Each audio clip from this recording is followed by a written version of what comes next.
So he's screaming at your 13-year-old daughter. He, by the way, I think he still lives in Madison. If he doesn't live in Madison, he lives just outside of Madison.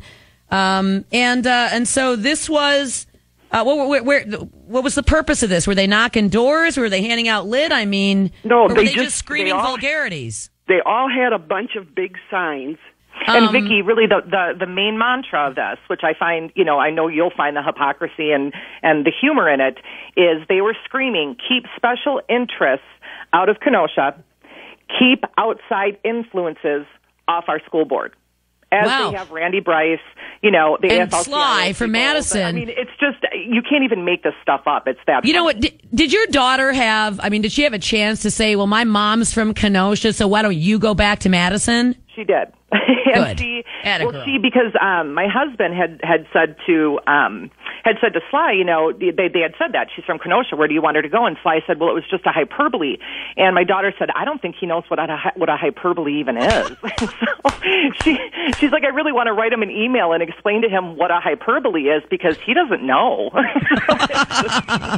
You know what? Christy's an English teacher, so her daughter would know this. And you think I'm tough? You should meet my 13-year-old. Someday, I think this country will be voting for that girl. She's a tough cookie. Well, I tell you what it says to me, ladies, is that, and as I'm looking at this 4x11 full color lit piece at the Greater Wisconsin Political Fund, which is WEAC, an AFL-CIO, and Potawatomi tribal money, Democratic Governors Association. It's all the left-wing groups. George Soros. George Soros money. Indeed, it is. The Greater Wisconsin Political Fund had to have spent thousands of dollars to take aim at your dad, Christy, Dan Wade, and Gary Kunick, and they used a picture of me from the Tea Party rally in 2011 on the hit piece because I came out to the Brat Stop for a rally you guys had done, although I wasn't paid to be there. Nope. I actually spent gas money to go. Pretty sure Sly was actually paid to be there by the union because that's what they do. Yep, and the latest I've seen, as far as reporting with the GAB, while the two candidates, Taubman and Falkowski, raised around, maybe $2,000 per piece. Of course, it was interesting. Wow, they have all these robocalls and flyers and ads, and they have radio ads, and $2,000 doesn't get you all that. Well, of course, these little secret groups didn't report until the very last hour with the GAB. Those numbers came out, and they have spent upwards of $25,000 on these in a local school board race. Mm-hmm. Amazing.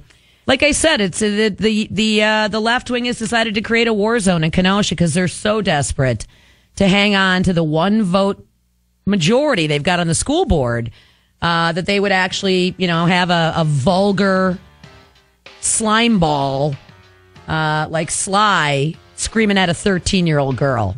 That ought to tell you everything you need to know. All right, we're going to come back here in just a second. More on Kenosha. Yeah, over $25,000 on school board races. Just so you all know, they're a couple of grand a piece. That's usually what's spent in a spring election school board race for a city the size of Kenosha. Couple of grand. $25,000 in dark money raised by the Greater Wisconsin Political Fund for a local school board race.